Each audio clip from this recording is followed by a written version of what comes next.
간증 먼저 읽겠습니다. 제가 16년 전 주님을 영접하고 신앙생활을 하다가 마음교회 와서 경험하게 된 것들을 나누고자 합니다. 가장 도움이 되었던 것 중에 하나가 나의 죄 문제, 지금까지 지었던 죄, 그리고 앞으로 지을 죄까지 나의 죄악을 이미 부활하신 예수 그리스도께서 우리를 위하여 저주를 받은 바 되어 율법의 저주에서 속량하셨으므로 나의 죄는 끝나버렸다입니다. 이미 동에서 서에서 먼 것처럼 나의 죄를 기억하지 않으시며 그리고 다시는 묻지 않는다는 것입니다. 그동안 살면서 많은 죄책에 빠져 과거 지은 죄 때문에 울고 짓고 있는 죄 때문에 나는 하나님 앞에 이것밖에 안 되는 사람인가? 말씀이 실제가 되지 못하여 괴로운 나날이 많았습니다. 죄 아무것도 아니다. 죄 아무것도 아니다. 목사님의 말씀이 절규로 들려왔습니다. 부활하신 예수님의 죄 사함의 희생이 있었음에도 난 여전히 그렇게 죄에 눌려있는 사람이었고 죄짐이 가득하여 하나님 앞에 즐거이 나가지 못하는 나약한 자였습니다. 이제는 나의 모든 죄를 대속하신 예수 그리스도 십자가, 그 사랑으로 진정한 자유를 얻었습니다. 부활하신 예수 그리스도, 그 하나님 은혜의 보좌 앞에 담대히 나아가는 즐거움과 행복, 사랑과 기쁨으로 천국으로 살아가자 하십니다. 하나님 아버지 감사합니다. 그리고 육신을 따르는 자는 육신의 일을, 영을 따르는 자는 영의 일을 생각하나니 영 자체이신 하나님, 하나님의 영을 따라 살고 영을 따라 행하라 하십니다. 그 하나님을 나의 영 안에서 하나가 되는 것이 중요했는데 지금껏 나의 신앙 여정에 주의 거룩한 영이 내 안에 오셨는데도 진실한 일굼이 없었습니다. 오래전 새벽기도를 다닐 때 침묵 기도를 통해 잠시 주님을 만나기도 했지만 기도도 일방적인 내 기도일 뿐 많은 부분 내가 중심된 종교 생활이었습니다. 응답 체험이 많이 있었기에 하나님이 살아계신 것은 알았습니다. 그러나 내 안에 계시는 주님과 대화, 주님 안에 머물 때 주님의 따뜻한 체온을 느끼며 주님의 뜻을 알아가게 하시는 주님과의 교제, 구체적으로 시도하는 방법을 몰랐습니다. 주님과의 관계가 친밀해질수록 말씀을 이루어뜨리는 것이 쉬운 것이고 하나님 아버지를 진실로 믿는다면 말씀이 내 안에서 이루어지는 것이 당연한 것, 또한 하나님 안에 머물 때 하나님과 함께 영이 하나가 됨으로 가능하다는 것입니다.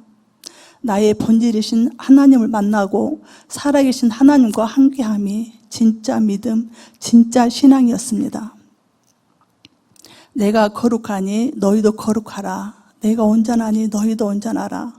전능하신 하나님이 충분히 차고 넘치게 그렇게 쉽게 거룩하고 온전할 수 있도록 해 놓으셨다는 것에 진정으로 찬동이 되었습니다.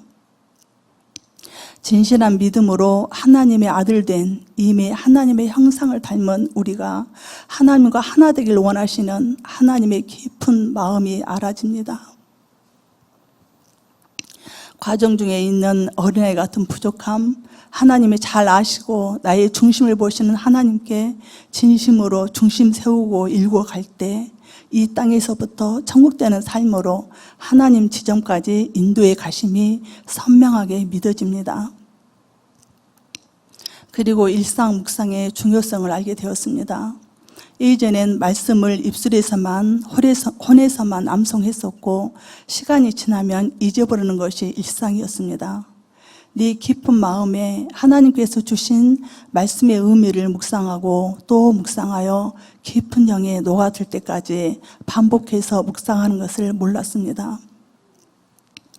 일상 묵상 시간이 충분하지 못하거나 진실함을 일구지 못하고 하나님 안에 머물지 않고 하나님에 대한 믿음이 부족할 때 사단이 주는 생각을 붙들게 된다고 합니다. 이미 구원 계획을 완성하신 하나님 앞에 마귀는 힘없는 존재라는 것, 내 마음속에 사단의 생각을 알아챌 때 내 부족은 보고 사단을 반대해가며 주님 안으로 다시 되돌아서라 하십니다. 일상 묵상은 제겐 매우 중요합니다. 예수 그리스도 안에서 나는 굴복되고 하나님이신 예수 그리스도 영이 나의 주인 되심으로 하나님 말씀이 내 안에 녹아들도록 묵상하여 존귀하신 하나님의 영으로 가득한 삶, 말씀이 실제되는 생활이 되기를 소원합니다. 부활 신앙의 귀한 말씀을 듣습니다. 신이신 하나님이 이 땅에 직접 오셨고 부활을 통해 영생이 있음을 확실한 증거를 주시고 증인을 남기셔서 보지 않고도 믿을 수 있도록 하심에 감사합니다. 그 전에는 부활 하나의 단어, 그냥 아무 생각 없는 부활이었고 부활절 행사로 인하여 분주했던 기억이 납니다. 부활 관련 말씀을 들었다 해도 부활의 의미를 마음 깊이 생각해 보지 않았습니다. 교회에서 2월부터 부활 수련회가 시작되었을 때 부활 관련 자료들을 통해 부활이 사실임을 확인해가며 진짜 신이신 예수님이 이 땅에 오셨다는 것에 내 이성이 열리는 마음이었습니다. 예수님 부활 사실을 자료나 역사서를 통해 확인하는 것은 신앙생활 처음 있는 일이었고 예수는 역사다 책을 보며 많이 울었습니다. 부활 신앙을 모른다면 어떻게 천국을 소망할 수 있으며 하나님이신 예수님이 부활하시는 것처럼 영생을 실제로 실감할 수 있을까? 초대교회 당시 많은 사람이 진짜 부활을 보았고 예수님의 제자들과 그 이후 지금까지 예수님을 따르는 많은 무리가 목숨을 버리며 생명까지도 기쁨으로 하나님께 드리기 원하는 수많은 믿는 자들의 굳건한 진실된 믿음이 너무 귀합니다. 심판주로 오실 부활하신 예수 그리스도, 그 하나님을 기다리며 자신들도 영생이 있음을, 그리고 이 세상은 불타 없어질 사실임을 알았기 때문일 것입니다. 부활 신앙을 알게 되면서 예수님의 십자가, 그냥 대속하신 십자가가 아닌 하나님의 비밀인 세상을 구원하시는 경륜을 더 깊이 알게 됩니다. 예전엔 모호하고 어렵게만 느껴졌던 성경이 진실로 믿어지고 다시 새롭게 열리며 성경을 읽을 때 생생함과 마음이 뜨거워짐이 만나집니다. 1:1 양육 중에 있습니다. 교회 밖 기존의 성도들도 진짜 믿음, 진짜 신앙, 지존자의 아들로 살아갈 수 있도록 아주 쉽게 이해하도록 배려가 깊은 글들에 감사함이 올라옵니다. 목사님께서 늘 반복해서 하시는 말씀들, 양육 교재에 구체적으로 기술하고 있어서 양육 받을 때, 그리고 목사님 설교를 들을 때 많은 도움이 되고 있습니다. 하나님 형상으로, 하나님 닮음으로 보배롭고 존귀한 자로 새 생명으로 살아가기 위해서는 일상에서도 말씀 묵상과 하나님을 풍성하게 만나는 것, 주님의 영 안에 머무르며 하나님으로 가득해지는 것이 중요함을 알게 해주십니다. 현재 양육 11가를 진행하고 있는데 갈수록 내용이 귀하고 귀합니다. 진짜 믿음 일구고 내 안에 계신 하나님 만남이 진짜 되어져 간다고 하십니다. 주변 친척 아는 분들에게 그들이 원한다면 전달해주고 싶은 마음입니다. 작은 교회 셀 모임을 통해 여러 지체와 거짓됨 없이 진실하게 신앙생활을 나눌 때 나의 신앙을 다시 점검해보는 계기가 되어갑니다. 서로의 부족을 나누고 민마음 등 가식 없이 사연을 나눌 때 함께 울기도 하고 서로를 위해 기도해주고 서로 함께 하나님의 지점에 이르도록 응원하게 됩니다. 아직은 나의 주인됨을 더 구체적으로 보지 못할 때가 있지만 내용은 이해되고 있어 하나님께 중심 들이며 나를 자세히 알아가는 과정 중에 있습니다. 하나님 아버지 살아계십니다. 먼저는 나와 하나님의 영이 하나가 되기를 소원하며 영존하신 그 하나님으로 가정이 천국되어지고 있고 공동체가 하나 되어가는 과정에 있어 행복합니다. 하나님 지금껏 모든 것을 인도하신 아버지 감사합니다. 진심으로 사랑합니다. 감사합니다. 많이 주저되셨을 텐데 그래도 거의 안 떨고 하시네요. 예. 예. 8개월째 출석하고 계시는데요. 본래 하나님 체험도 있으시고 하나님 중심이 확실히 있으신 분이셨기 때문에 이렇게 말씀 받을 때마다 그 말씀대로 되어져 감이 있어지고 있는 거죠. 여러분 돼요. 하나님은 되게 놓으셨고 우리가 이제 될 수 있는 여건들을 거의 다 갖고 있고요. 만약 안 되신다면 안 되는 이유가 있는 거거든요. 그리고 그런 이유들도 도와드릴 만큼 되어 있기 때문에 여러분들이 하나님의 이 구원을 이루어가는 이 대열에 함께 하시면 좋겠어요. 원죄가 유전되었다고 하는 가르침이 성경 그대로의 가르침이 아니다는 것을 지난주에 창세기 5장 9장 말씀으로 보았죠. 네. 오늘은 원죄의 근거라고 가르치고 있는 시편 말씀 한 구절을 한번 봐보실게요. 시편 51편 10절인가요? 한번 보겠습니다. 51편 5절. 네. 내가 죄악 중에 출생하였으며 어머니가 죄 중에서 나를 잉태하였나이다. 세번역을 보시면 뒷부분이 어머니 태 속에 있을 때부터 죄인이었습니다.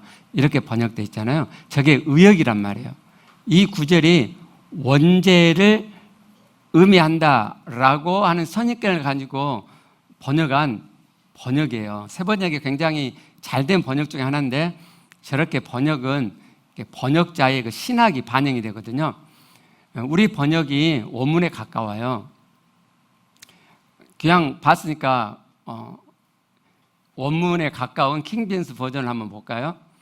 여러분이 원어의 의미를 알고 싶으시면 저기 킹 흠정역이나 한글 킹 번역 성경을 보시면 좋아요. 왜냐하면 거의 원어에 가깝게 문자 1:1 대응을 한 번역이거든요. 보시면 후반부 그랬죠. 내 어머니가 죄가 나를 수태한나이다. 죄 중에서 내 어머니가 나를 배었나이다. 그러죠? 태중에서부터 내가 죄 가운데 있었다. 그런 의미가 전혀 아니죠. 다시 우리 개정 성경을 보시면 앞부분과 뒷부분이 평행해요. 히브리어는 평행법을 잘 쓴다 그랬죠. 똑같은 의미인데 단어 표현만 달리 표현을 반복해서 한다는 거예요. 내가 죄악 중에 출생하였다고 하는 것은 어머니가 죄 중에서 나를 잉태했단 말이에요. 어머니가 죄 중에서 나를 잉태했다는 저 말씀이 어머니가 죄를 지었었고 그 지은 죄 가운데서 나를 잉태했다 이런 의미지, 어머니 죄가 내게 유전되어 가지고 내가 그 죄 가운데 잉태했다 이런 말이 아니죠. 그렇죠. 잘 보세요. 어머니가 죄 중에 나를 잉태했어요. 어머니가 지은 그 죄, 그 죄 가운데 어머니가 있었고 그 죄 가운데서 나를 잉태했다 이런 말이죠. 어머니의 죄가 내게 유전돼서 내가 잉태할 때부터 죄인이다 이런 의미가 아니에요. 새 번역이 그런 의미로 잘못 번역했죠. 자, 다음 볼까요? 그리고 죄에 대한 하나님의 생각을 에베소 1장 4절을 통해서 알아봤어요. 창세전에 그리스도 안에서 우리를 택하사 우리로 사랑 안에서 그 앞에 하나님 앞에 거룩하고 흠이 없게 하시려고. 자, 창세전에 하나님께서 최초의 인류가 죄질 것을 이미 아셨죠. 그리고 그리스도 안에서 그 죄를 대속해 주실 계획을 이미 세우셨죠. 그래서 하나님께서 창세전에 인류가 죄질 걸 아셨냐 모르셨냐? 아셨단 말이에요. 네.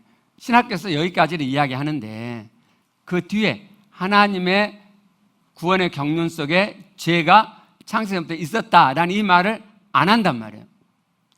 우리의 도덕적인 개념 때문에 죄를 나쁜 것으로만 생각해가지고 하나님이 어떻게 이 나쁜 죄를 짓도록 계획에 넣을 수 있냐, 그러나 그 말을 안 해요. 그러니까 이상하잖아요. 뭔가 어떻게 생각이 돌아가게 되냐면 하나님은 완벽하게 지어 놓으셨는데 이 사람이란 작자들이 죄를 지어버려 가지고 하나님의 구원 계획을 망가뜨려 버렸다. 그렇게 지금 생각을 한단 말이에요. 아주 이상하잖아요. 사람이 하나님께서 예쁘게 만들어 계획해 놓으신 구원을 죄를 지어갖고 망가뜨렸고, 그래서 하나님께서 그것을 수선하셔가지고 재창조를 했다. 이상하죠? 아주 이상하죠. 네, 다음 주에 이 부분에 좀 더 말씀드리고요. 네, 에베소 1장 4절에서 말씀하시는 하나님 앞에 거룩하고 흠이 없게 하려고 창세전에 그리스도 안에서 우리를 택하셨는데, 그 거룩하고 흠이 없다는 것은 어떤 의미인지 두 가지 의미가 있다 그랬죠. 1차적으로는 죄사함. 자, 에베소 1장 7절 잠깐 봐봐요. 자, 우리는 그리스도 안에서 그의 은혜의 풍성함을 따라 그의 피로 말미암아 속량 곧 죄사함을 받았느니라. 하나님 앞에 거룩하고 흠이 없는 것, 1차적인 의미, 그리스도의 핏값으로 인한 죄사함이에요. 근데 에베소를 읽어보시면 두 번째 의미가 있어요. 그게 뭐냐면 에베소 4장 13절, 우리가 다 하나님의 아들을 믿는 것과 아는 일에 하나가 되어 온전한 사람을 이루어 그리스도의 장성물의 충만까지 이르는 것. 에베소 5장 1절, 그러므로 사랑을 받는 자녀같이 너희는 하나님을 본받는 자가 되고, 하나님을 본받는 것, 그러니까 실제 죄를 안 짓는 것, 죄사함 받은 자가 이제 실제 죄를 안 져가는 것, 하나님의 말씀을 이루어가는, 하나님을 본받는, 그리스도의 장성 분량까지 이르러가는, 그렇게 자라가는 하나님 앞에 거룩하고 흠이 없게 되는 것. 이 두 가지 의미가 들어있어요. 이 두 번째, 하나님을 닮아가는, 실제 죄를 안 지어가는, 하나님 말씀을 이루어가는 이 구원을, 이 거룩함을 이루기 위해서 첫 번째 거룩함이 주어지는 거죠. 예수 그리스도 피로 인한 완전한 제사함. 그리스도의 피로 인한 제사함을 하나님은 완전하게 놓으셨어요. 자, 사도행전 20장 28절 말씀 보면 하나님이 자기 피로 사신 교회, 이렇게 말씀하죠. 사람 예수가 십자가에 피 흘려 죽으셨는데 하나님께서 감동시키셔서 어떻게 기록하게 하냐면 하나님이 자기 피로 교회를 사셨다. 자기 피로. 그러니까 사람 예수의 피가 누구 피예요? 하나님의 피. 왜요? 그가 영적으로 하나님의 아들, 곧 하나님이시니까. 그가 십자가에서 피 흘려 죽으신 예수가 하나님이신 하나님의 아들이다. 그래서 그 피가 하나님의 피라고 했을 때 어떤 의미가 도출되느냐. 히브리서 10장 12절 말씀, 오직 그리스도는 죄를 위하여 한 영원한 제사를 드리시고, 횟수로는 한 번인데 그 효력은 영원한 제사란 말이죠. 횟수로는 한 번인데 효력은 영원한 제사. 왜요? 왜 한 번의 제사인데 그 효력이 영원하죠? 하나님의 피니까. 10장 14절, 그가 거룩하게 된 자들을 한 번의 제사로 영원히 온전하게 하셨느니라. 다시 반복해서 말씀하죠. 한 번 제사를 드렸는데 그 효력은 영원하단 말이에요. 우리가 그리스도의 피로 한 번 제사를 받았으면 그 제사함이 영원하다. 영원. 여러분이 어떤 큰 죄를 지었어도, 여러분이 어떻게 무한 반복적인 죄를 지었어도 예수 그리스도의 피는 하나님의 피이기 때문에 완전하게 사신다. 뭐 조금 사하고 남겨두고 그러지 않으신다. 하나님의 피니까 완벽하게 사신다. 그게 그리스도의 제사함이에요. 나도 그럴 뿐만 아니라 내 앞에 있는 지체의 죄도, 아무리 큰 죄도 그리스도 피로 단번에 다 영원히 사함받았네요. 그죠? 그렇기 때문에 여러분 자신이 아주 새칭, 아주 더러운 죄를 지었어요. 아주 더러운 죄를. 세상 사람들이 도덕적으로 볼 때는 도저히 용서해 줄 수 없는, 용납할 수 없는 그런 더러운 죄를 지었어요. 그 죄도 그리스도의 피는 하나님의 피이기 때문에 영원히 완벽하게 사하신다. 내 앞에 있는 지체의 죄도 세상적으로는 도저히 이해할 수 없는, 용납할 수 없는 아주 극악무도하고 심각하게 더러운 죄도 그리스도의 피는 단번에 영원히 다 사하신다. 고로 우리 서로 도토리 키재기 하지 말고 어떤 죄든지 용납하자. 서로 용납하자. 아, 저 더러운 년, 저 더러운 놈, 그러지 말자. 그건 교회가 아니다. 교회가 도토리 키재기 하지 맙시다. 그게 교회예요. 그게. 자, 부활 말씀 계속 전할게요. 자, 예수님은 역사적 실존 인물인가, 성경은 신뢰할 한가를 따져보고, 예수님 역사적 실존 인물이야. 성경은 신뢰할 만해. 그러면 그 다음에 성경에 기록된 목격자들의 그 증언이 정말 참인가를 우리가 따져보았죠. 따져보았더니 베드로도 제자들도 예수님의 육신의 동생 야고보와 또 한 명 누구죠? 유다도 그리고 바울도 그들의 목숨을 걸고 예수 부활을 증거한 것을 보면은 그들이 증거하는 예수 부활은 참이구나. 어떻게 거짓말인 걸 뻔히 아는데 자기 목숨을 걸고 예수가 부활했다고 사기칠 수 있을까? 이건 정말이구나. 봤으니까. 그래서 고린도전서 15장 4절부터 8절을 보면은 성경대로 죽으시고 성경대로 부활하셨고 그리고 수많은 사람들에게 보이셨죠. 그리고 바울이 이 편지를 쓰고 있을 때 대다수가 살아있었단 말이에요. 살아있었다니까요. 예수님 부활을 누르노 목격한 사람들이 살아있었어요. 거짓말 칠 수 없도록. 바울이 거짓말을 칠 수 없도록 살아있었다고요. 예수 부활이 참이구나. 하나님의 구원은 죄사함 받고 실제 죄에 안 지어간 하나님을 닮아가는 참 아들이 되어가는 것이잖아요. 그래서 이 땅에서부터 천국 되어 사는 거죠. 근데 제가 이제 하나님의 구원의 경륜을 이렇게 알려드린 지가 꽤 됐는데 이렇게 생각하시는 분들이 꽤 있으신 것 같아요. 그건 꽤 오래 걸린다. 또는 잘 안 된다. 하나님을 닮아가는 여정이 단번에 되지 않는 것은 맞는 말이지만 그렇다고 그렇게 오래 걸려야만 한다든지 그렇게도 잘 안 된다든지 그런 것은 아니에요.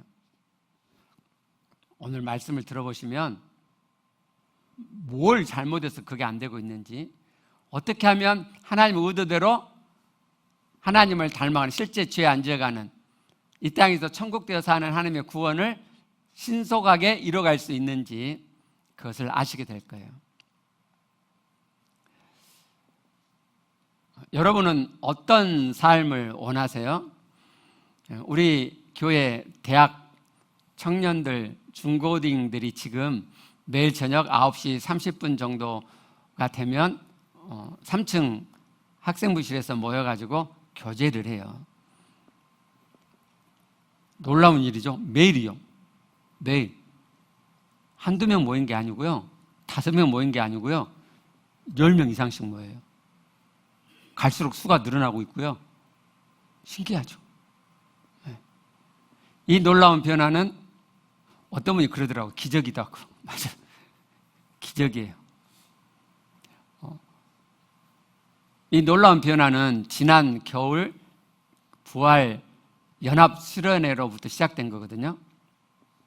그럼 우리 아이들이 그때 참석해가지고 그 목사님이나 그 사모님이 전하는 부활 메시지, 그 말씀을 듣고 이들이 도전받고 영향받아서 그렇게 변화하기 시작했느냐? 아니요. 전혀 거기에는 영향받은 게 없어요. 그럼 아이들이 뭐에 대해서 영향받고 도전을 받았길래 그렇게 이들이 이 세상을 그렇게 좋아했던 우리 아이들이 어떻게 돌아서서 하나님을 향한 삶으로 오려고 꼼지락을 하느냐? 전주 풍성한교회 청년들의 간증을 듣고 그들의 변화된 삶을 듣고, 그러니까요, 우리 아이들의 마음속에 세상을 좋아하고 막 그쪽으로 가도 걔네들의 마음속에 자기도 변하고 싶은 마음이 있었던 거예요. 근데 그 전주 풍성한교회 그 청년들은 완전히 세상은 놔두고 하나님을 향해서 올인하는 이들이거든요. 근데 그 애들의 간증을 듣고 우리 애들이 도전받았어요. 아, 나도 저렇게 살고 싶다. 저 형, 저 오빠, 저 누나, 저 언니들처럼 나도 변화된 삶을 살고 싶다. 그렇게 애들이 도전받기 시작해가지고 오늘에 이른 거예요. 이번 중고등부 연합수련 했잖아요. 이번에는 우리 아이들이 말씀에도, 부활 말씀에도 도전받고 영향받은 것이 있는 것 같아요. 예. 변화된 삶이 사람을 하나님께로 이끌어 오게 해요. 이것이 하나님의 방법이에요. 이스라엘 백성들이 이 일을 하도록 부름받았었죠. 출애굽기 19장 6절 말씀을 봐봐요. 너희가 내게 대하여 제사장 나라가 되며 거룩한 백성이 되리라. 거룩한 백성이라고, 이제 거룩한이라는 말은 깨끗한이라는 말이 아니고요. 하나님께 소속되게 따로 떼어놨다, 이런 의미예요. 그래서 구별되었다, 분리되었다. 즉 하나님적이지 않는 세상적인 것과 구분되어져서 하나님께 속한 것으로 따로 해놓았다, 이런 의미거든요. 그러면 이스라엘 백성들이 거룩한 나라가 됐다는 말은 하나님적인 나라가 됐단 말이죠. 하나님께 속한 나라가 됐단 말이에요. 근데 제사장 나라가 된다는 말은 거룩한 하나님적인 백성들이 되어가지고 주변에 있는 나라들을 하나님께로 이끄는 중간 역할을 하는 나라가 되도록 부름받았다, 이런 의미죠. 그럼 여러분, 거룩한 백성이라는 말은 단지 소속을 의미하는 게 아니고, 이 이스라엘 백성이 제사장 역할을 하려면 정말 그들의 삶이 하나님적인 삶이 되었을 때 제사장 역할을 하겠죠. 그죠? 그래서 하나님께서 지금 출애굽기 19장이잖아요. 20장부터 10계명을 가르쳐 주고요. 그리고 그 뒤로 여러 가지 계명들을 가르쳐 주세요. 어떻게 하라고요? 하나님을 닮은 구별된 나라가 되어라고, 구별된 백성이 되라고. 우리가 율법과 계명을 많이 오해했어요. 율법과 계명은요, 막 짐스럽거나 막 뭐 귀찮거나, 아니면 하나님이 매그럽시 사투리죠. 뭐라고 해야 되지? 이유 없이 그냥 우리 고생하라고 우리한테 이 짐 주고 저 짐 주고 그런 게 아니에요. 하나님의 율법 계명은요, 이스라엘 백성들 또 우리들로 하여금 이 세상과 구별된 하나님을 닮은 자가 되고 그러한 나라, 그런 공동체가 되라고 주신 굉장히 탁월한 말씀이에요. 한번 볼까요? 23장 10절부터 한번 봐볼게요. 자, 여러 계명들이 있는데 그 중에 한 부분을 제가 보는 거예요.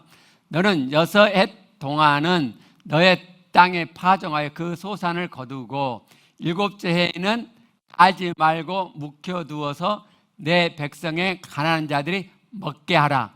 그 남은 것은 들짐승이 먹으리라. 우리는 지금은 알죠. 땅을 6해 동안 갈고 그 다음에 1년을 쉬게 할 때 땅이 그 기운을 회복한다는 걸 알죠. 근데 하나님께서 그것만이 아니라 지금 뭐라고 말씀하세요?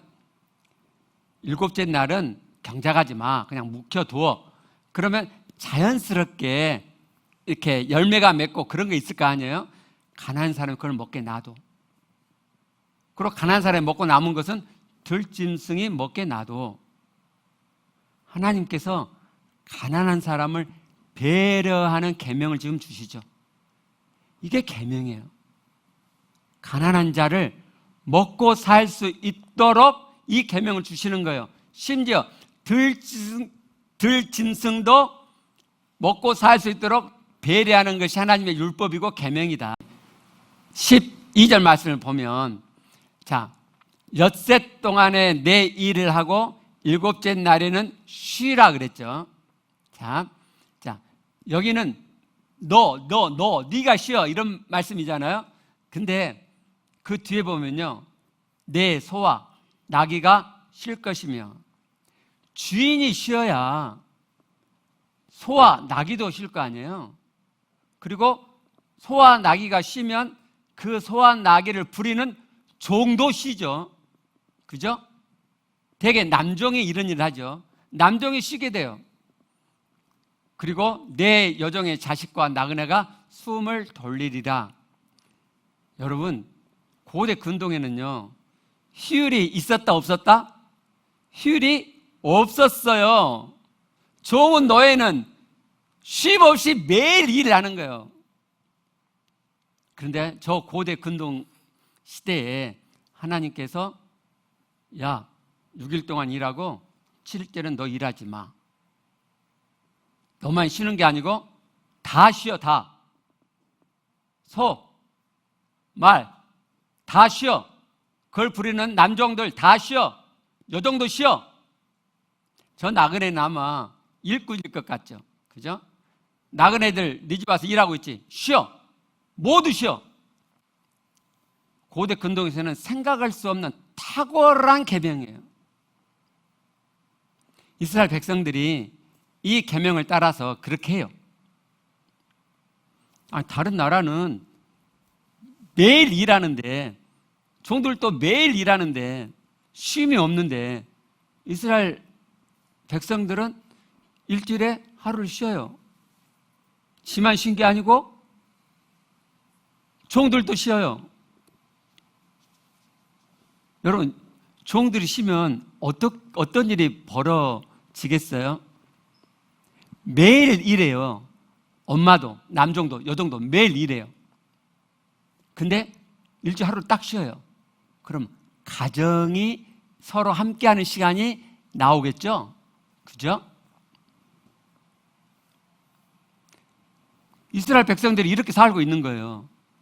그러면은 다른 나라 사람들이 보고, 야, 정말 살기 좋은 나라다. 그렇게 보겠죠. 부러워하겠죠. 그죠? 그리고 물어보는 거죠. 너희들은 어떻게 해서 이런 생각을 하게 됐냐?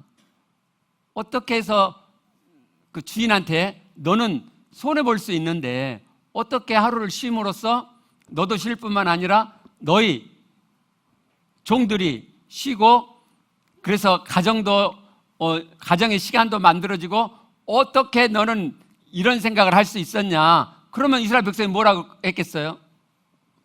우리 하나님이 이렇게 하라고 그랬어. 하나님이 하라고 하신 대로 했더니 이렇게 천국이 이루어지더라. 사람이 살만한 곳이 되더라. 그게 율법이고 계명이에요. 사람을 사람답게 살게 하는 법. 사람으로서는 할 수 없는 그 이상의 하나님을 닮은 천국 같은 삶이 이 땅에서도 벌어지게 하는 법이, 그게 율법이고 계명이에요. 하나님께서 이스라엘 백성을 이런 나라가 되도록 부르셨어요. 영광스러운 부르심이죠. 근데 이스라엘 백성은 어떻게 했죠? 실패했죠. 요시야 왕은 그 남유다 멸망 바로 직전의 왕이거든요. 이 요시야 때 이런 일이 있었어요. 제사장이 성전에서 율법이 적힌 책을 하나 발견해요. 그래가지고 그걸 서기관한테 주고 서기관이 왕에게 갖다 줘서 서기관 보고 읽어보라니까 읽어요. 그러니까 왕이 그 율법을 듣고 옷을 찢죠. 왜 옷을 찢냐면 하나님이 말씀하신 대로 그 계명대로 우리가 안 살았구나. 그래서 우리가 이렇게 엉망이 되는 거구나 하고 옷을 찢어요. 그리고 그가 계획을 일으키는데 여러분 놀라지 마세요. 성전에 아세라 상이 있었어요. 그걸 불태우고요. 아세라 상만이 아니고 이방 신들의 막 잡기 그릇들이 성전에 있었어요. 그리고 성전에 남창을 위한 건물이 있었어요. 요시야가 다 부숴버리죠. 그런데 요시야가 빨리 죽어요. 그리고 이스라엘의 유다의 종교 계획은 거기서 끝나버려요. 그래서 이스라엘 백성들은 결국 이 부르심을 이루지 못하죠. 실패하죠. 그래서 꽁이 이방인 우리한테로 넘어오잖아요. 자, 에베소서 베드로전서 2장을 한번 봐봐요. 9절 보면 자, 그러나 너희는 택하신 족속이요 왕 같은 제사장들이요 거룩한 나라요 그의 소유가 된 백성이니 이 말씀도 아까 우리가 읽었던 출애굽기 그 앞에 있는 말씀이거든요. 근데 제사장과 거룩한 나라만 봐봐요. 자, 우리를 가리켜서 이스라엘 백성과 똑같은 부르심으로 말씀하잖아요. 너희가 거룩한 나라, 거룩한 백성이 되어라. 그리고 제사장 역할을 해라. 그 제사장 역할을 이렇게 이야기하죠. 그의 기이한 빛에 들어가게 하신 이의 아름다운 덕을 선포하는 것. 이게 제사장이에요. 자, 선포한다 널리 알린단 말이거든요. 아름다운 덕은요, 단어가 한 단어예요. 덕이라고 표현할 수 있는, 미덕이라고 표현할 수 있는, 다르게 번역하면 탁월이라고 번역할 수 있는 그런 헬라어예요. 그러니까 근데 우리는요, 널리 알린다 이러면 어떤 생각을 하냐면 이 말로 알리는 것만 생각을 해요. 말로. 우리가 지금까지 배워온 그 교회의 가르침이 서양에서 발전된 신학으로 우리한테 넘어온 거잖아요. 그래서 우리는 이 말로만 해도 되는 것처럼 착각해요. 근데요, 그건 헬라적인 사상이 들어있는 거예요. 그러니까 우리 옛날 신학을 정립할 때 그 교부 철학이라고 그러는데 그때 이미 헬라니즘의 영향이 아주 팽배하게 흘러 들어온 거거든요. 헬라 사상은 이원론적인 사상이에요. 근데 성경은 유대인의 히브리 사상이잖아요. 헤브라이즘이라는 사상. 그 사상은 성경은 이론론적이에요. 무슨 말씀이냐면 말과 이 삶이 같이 가는 것을 의미해요.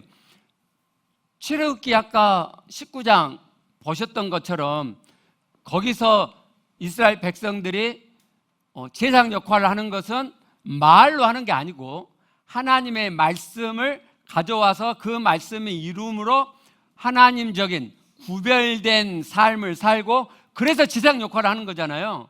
그죠? 그 당시에는 말로 하나님의 덕을 전하는 거 생각해 본 적이 없어요. 그 사람들은 그런 개념 자체가 없어요. 근데 지금 우리는 그런 헬라 사상의 영향을 받아가지고 말로 전한 것만 생각을 해요. 그게 아니다. 어떻게 하면 제사장이 되느냐, 어떻게 하면 하나님의 덕을, 미덕을, 탁월함을 내가 널리 알릴 수 있느냐. 하나님의 그 미덕이, 탁월함이 나의 미덕, 나의 덕이 되어서, 즉 하나님의 그 덕과 탁월함이 내 것이 되어서 내가 그렇게 삶으로 제사장 역할을 하는 거예요. 행함과 믿음은 구별할 수가 없는 거예요. 그러니까 야고보서를 쓴 야고보는 유대인이잖아요. 그러니까 행함이 없는 믿음은 죽은 믿음이다, 이렇게 이야기하는 거예요. 나중에 이제 보시겠지만 사도 바울도 믿음과 행함을 구별하지 않아요. 행함 아무것도 없어도 믿음만 있으면 구원받아, 그런 거 없어요. 정말 잘못된 가르침이에요. 정말. 자, 다시 한번 돌아가가지고, 자, 그럼 우리 이제 말씀을 마무리해 봐요.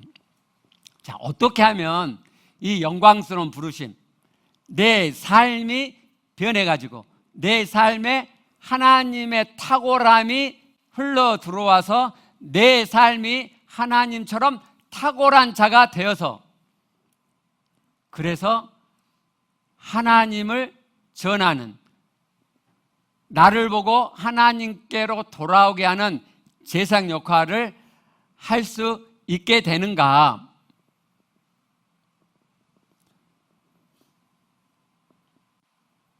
하나님의 말씀이 내 안에 그대로 이루어지면 되죠. 그럼 왜 우리는 하나님의 말씀을 갖고 있는데 그 복된 말씀, 그 말씀만 내가 따라 살면 정말 주변 사람들이 어떻게 그렇게 살 수 있어? 어떻게 이 땅에서 그런 놀라운 삶을 살 수 있어? 라고 도전을 줄 수 있음에도 불구하고 왜 나는 그 말씀대로 살고 있지 않는가? 하나님의 말씀을 절대적인 말씀으로 여기지 않기 때문이에요. 하나님의 말씀을 절대적인 말씀으로 여기지 않아요. 하나님의 말씀을 절대적인 말씀으로 여기는 자는 그 말씀을 받고 그 말씀을 내가 이룰 수 있든지 없든지 간에 그 말씀을 놓지 않죠. 그 말씀을 가져와서 그 말씀을 붙잡고 살죠. 그리고 그 말씀대로 되지 않는 내 죄악을 보죠. 그리고 예수 그리스도의 피를 힘입어 죄사함을 얻고 다시 그 말씀을 이루고자 꼼지락꼼지락 하게 되죠. 그리고요, 내 힘으로 안 되는 것을 깨닫게 되죠. 그리고 내 안에 계신 하나님으로 하나님 말씀을 이룰 수 있는 거구나. 그리고 내 안에 계신 하나님을 만나고 내 안에 계신 하나님으로 새 마음 되어 그 말씀을 이루어가는 여정을 가게 되죠. 근데 왜 안 되죠? 하나님 말씀을 안 가져오니까. 왜 하나님 말씀을 안 가져오죠? 왜 하나님 말씀을 물타고 튕기죠? 제끼죠? 왜 내가 이룰 수 없다고, 이 말씀 내가 이룰 수 없어, 그러니까 놔버리죠? 하나님 말씀을 절대적인 말씀으로 받지 않으니까. 하나님 말씀을 절대적인 하나님 말씀으로 받지 않더라. 여러분, 우리는 하나님을 믿는 마음이 있어요. 믿음이 있죠. 그죠? 믿음 한 태기도 없는 사람이 여기 앉아 있지는 않을 거 아니에요. 그러나 분명히 하나님을 믿는 믿음이 있으나, 그러나 하나님의 말씀을 절대적인 말씀으로 가져올 만큼 믿지는 않더라. 하나님 살아계신 우리가 진짜 믿는다면, 우리가 사람 예수가 부활해서 하나님이신 하나님의 아들이심을 입증했다는 걸 진짜 믿는다면, 그러면 도마처럼 나의 주가 되시죠. 살아나신 그 부활하신 예수님은 나의 주가 되시죠. 그 하나님은 나의 주가 되시죠. 즉 내가 주인 되어 살지 않게 되죠. 내 생각, 내 기준, 내 가치, 내 사상으로 살았던 것을 더 이상 살지 않고 하나님을 만났기 때문에, 창조주 신을 내가 만났기 때문에 내가 주인 되지 않고 이제 그분을, 여호와 하나님을 내가 주라고 부르고 그분을 주로 모시면서 살죠. 하나님의 생각, 하나님의 기준, 하나님의 가치, 하나님의 사상으로 살아가게 되죠. 내가 그걸 이룰 수 있든지 이룰 수 없든지 아무 상관없죠. 하나님의 것이니까 놓지 않는단 말이에요.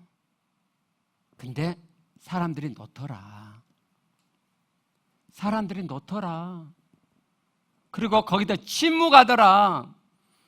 내가 이룰 수 없는 말씀은 내가 옆으로 제껴놓고 그 다음부터 거기서 말하지 않더라. 이 말씀 내가 이룰 수 없어요. 이 말씀은 이루고 있지 못해요. 라고 말하지 않더라.